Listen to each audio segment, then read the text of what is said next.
Hey everyone, thank you all so much for tuning in. Today I wanted to discuss the Arkhamverse, especially after the conclusion of Batman Arkham Knight back in 2015. We have all anxiously been waiting to see if another Arkham game would be in the works at some point. For years, many, myself included, have speculated on if a Superman game could be set in the Arkhamverse, or a Flash video game, or a Justice League video game. We now know that they are moving forward with the Arkhamverse in Suicide Squad Kill the Justice League, which will be the next chapter. And fans seem somewhat conflicted on this trajectory, because for years, again, people have wanted a Superman game, or a Justice League game, or a Flash game, so instead to get a game where we're killing off the Justice League members that we wanted to play as, it doesn't surprise me that not all fans are on board with this direction. So today, I want to go through what my 10-year pitch would have been to Warner Brothers after Arkham Knight. How would I have led the Arkhamverse following the events of Batman Arkham Knight? The first decision that I would really have to think through if I had this amount of power is, should I continue with the Arkhamverse? Should I go ahead and reboot the continuity, scrub all of the Arkham games from canon, and just start from ground zero? Or should I build upon what Rocksteady and Warner Brothers Games Montreal did in the Batman Arkham quadrilogy? Now, personally, I would elect to keep things canon to the Arkham games. I would choose to expand the Arkhamverse rather than completely wipe it out and start fresh. I do understand why many would not agree with that choice. If you wiped the Arkham games from canon, then you get to start fresh. You get to start from ground zero. You get to have more creative control over the franchise. And not to mention, then you don't have to worry about the many plot holes and inconsistencies that the Arkham games do contain. And let me be clear, I do understand that the Batman Arkham franchise is notorious for its inconsistencies. The tie-in comics are very contradictory to the events of the games. The Assault on Arkham film feels very contradictory to Suicide Squad Kill the Justice League. Batman Arkham Origins and Batman Arkham Origins Blackgate sometimes have little details that don't seem consistent with the rest of the franchise. And that is a challenge to reconcile if you're going to try to build that out into a bigger universe. When it's just a Batman story, I actually think it kind of adds to the mythic nature of Batman. I don't feel like the Arkham franchise is necessarily meant to be taken at face value. It's almost more of the legend of Batman. A good example of this is that to this day, no one really knows for sure where Batman Arkham Origins is set in the timeline. Warner Brothers Games Montreal said one thing, Rocksteady said something slightly different. People are kind of confused. Was it 5 years before Arkham Asylum? Was it 7 years before Arkham Asylum? Was it 10 years before Arkham Asylum? No one is like 1000% sure, not even the developers themselves, and I, again, think that adds to the mythic and legendary nature of Batman. It makes it feel almost timeless. It's kind of like the Mad Max movies. There's just little contradictions that are almost purposefully left in, and the result is something that almost feels like the Arthurian legends, where it's like, there are stories that contradict each other, and there are disagreements about what took place when and where. And so for the Batman Arkham series by itself, I actually feel like that's something that's often considered a weakness that in many ways is actually one of its strengths. With all that being said, if I were to build the Arkham continuity into a larger universe, I do think that the Batman Arkham trilogy, as well as Batman Arkham Origins, can kind of stand on their own. Even if I made another Batman Arkham game, it wouldn't need to directly tie into the other games. In other words, if I produced a Superman game set after the events of Batman Arkham Knight, there wouldn't need to be tons of references to the events of Arkham Knight. It could be very much a standalone Superman game with maybe a reference here or there to the Batman Arkham continuity, but I personally just don't see the inconsistencies thus far to the franchise being too much of a hindrance to something like a standalone Superman game. Or even if they all teamed up into a Justice League game, we could just say it generally at some point takes place after the events of Arkham Knight, and I do think fans would be willing to accept that. So let's say that I've gone ahead, I am keeping the Batman Arkham games canon, and I am now the Kevin Feige for DC video games. I am going to lead the charge in the future of DC Arkhamverse video games. The first thing I would have greenlit is a Superman video game. If this was something Rocksteady wanted to work on, I would have given them the full green light. If they weren't interested and had wanted to do a different game like Suicide Squad or The Flash, I would have found a developer worthy of the Superman mantle. This project would have targeted a 2019 release date. Hopefully that would have given them about 4 years to develop a game. That's about the same amount of time that Rocksteady took to make Arkham Knight, the same amount of time that Insomniac took to make Spider-Man. Hopefully that would be an adequate amount of time to make that game. Simultaneously, I actually would have commissioned Warner Brothers Games Montreal to do another Batman game that would have released in 2017. And this could have been a few different things. It could have been an Arkham Origins sequel that featured Dick Grayson and Barbara Gordon and some of their earlier days,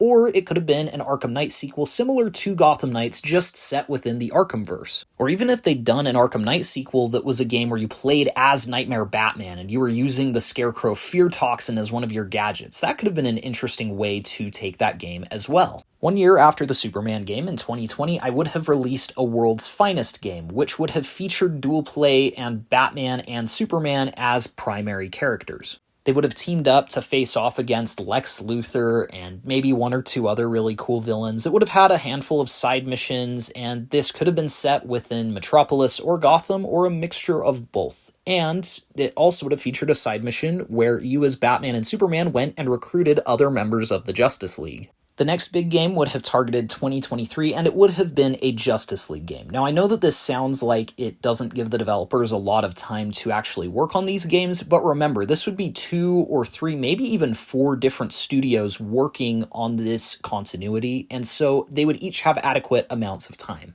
The best comparison I can give is it would be structured a lot like Ubisoft structures their Assassin's Creed studios, where each developer does have a lot of significant time to develop each entry, but they end up having a yearly or every other yearly release because there are so many studios working on them. Now, the cool thing about a Justice League game is that this is where there would be a significant switch-up. Would this be a game that really expanded upon the dual play system and allowed you to play as all of the League members at once? Would it be a single-player game that had you switching between League members at different points of the story? Would it have featured the Injustice League and had smaller-scale threats on Earth? Or would it have featured the invasion of Darkseid or something and had it be a really cosmic threat? This is also where, in my opinion, this universe would be completely open and developers would have a significant amount of freedom. For example, that's a 3-year gap between a World's Finest game and a Justice League game. Do you make a small Miles Morales-sized Wonder Woman game or Flash game set between World's Finest and Justice League? Or does Justice League have DLC campaigns for each character, where you have a 2-hour campaign to go play as the Flash or a 2-hour campaign to go play as Wonder Woman and Themyscira? There would even be an opportunity to make games that could exist outside of this main streamlined part of the continuity. For example, we could have gotten Arkham Origins 2, there could be a Batman Beyond game set many years in the future, perhaps a Green Arrow game that's more disconnected and more standalone that can feel kind of, again, like an Arkham Origins-sized game set in Star City. There could be a Gotham Knights 2 where you play as the Bat family and see the continued adventures of Gotham City while Batman is with the Justice League. We could even get an Aquaman RPG or a Mass Effect-style Green Lantern game. There are so many opportunities for excellent games that could be set within this continuity, and not all of them would have to be contributing to an overall story. Many could be branches that feel far more self-contained. I wouldn't shy away from smaller Miles Morales or Arkham Origins-sized games that have 6-hour-long campaigns and a handful of side missions and ultimately serve to fill the gap between games, but also do a great job of telling a self-contained story on their own. I would love a 6-hour-long Flash game or a 6-hour-long Batman Arkham Origins sequel, and between those, you could get the really big event games that feel like they really push the boundaries of game development and tell the bigger stories within the universe. Developers would be given adequate time to create quality-driven experiences, and then other developers could take those high-end, high-quality games and make spin-offs that give us more of the quantity with that quality still intact. Additionally, I would really want to rectify one of the biggest missed opportunities in the Batman Arkham franchise thus far, which, again, is that inconsistent timeline. I would have a very specific timeline of events so that comic writers could know which characters they had liberty to kill off and which ones they didn't. I would work with Warner Brothers to see if we could get animated series and movies off the ground that could also feed into this universe, kind of like Assault on Arkham. That way, we could get 2 or 3 animated Justice League movies that take place after the events of the Justice League game. At the end of the day, you would have a bunch of games that would be really fun to play on their own. You could go play a Superman game that would feel relatively self-contained. It wouldn't require you to go play every other single game out there. Even a Justice League game or a Suicide Squad game wouldn't require you to have specific knowledge of the previous events that took place. They'd all be fun on their own. But they would also all be branches of a cohesive universe that fans could explore. There would be DLC, animated movies, and TV shows, and tie-in comics that would really add to the events of this continuity as well. Now, this leads me to the final part of my 10-year plan. This would be 2025, 2026 that these would occur, but I actually really like the idea of Suicide Squad Kill the Justice League. After the Justice League game, one of the animated movies would end with the Justice League being brainwashed by Brainiac. Then you could suit up as the Suicide Squad, and a great sequel to that could be a Flashpoint game, where you go back and you use the Speed Force to alter events and almost create a new DC gaming universe. That way you could keep the continuity from getting stale or just stagnating, and just turning it into a machine that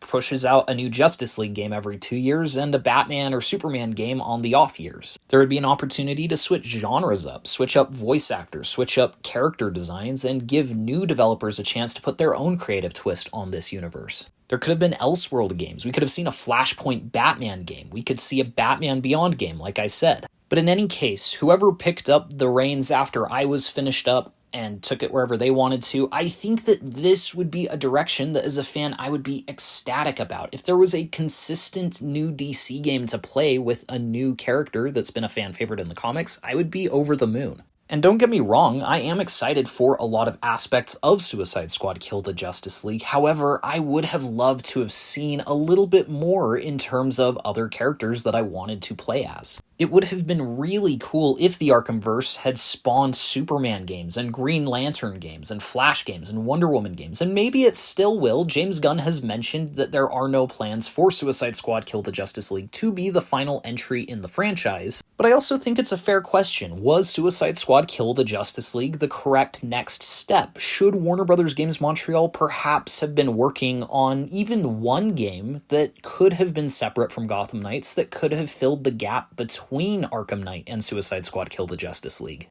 But now I want to hear from all of you. If in 2015 Warner Brothers had come to you and said, we want you to plan out the next 10 to 15 years of DC video games, what characters would you have used? What stories would you have wanted to tell? Would you have wanted to keep it in the Arkhamverse, or would you have wanted to reboot? Thank you all so much for tuning in, and please be sure to like and subscribe if you enjoyed the video, and we will see you guys in the next one.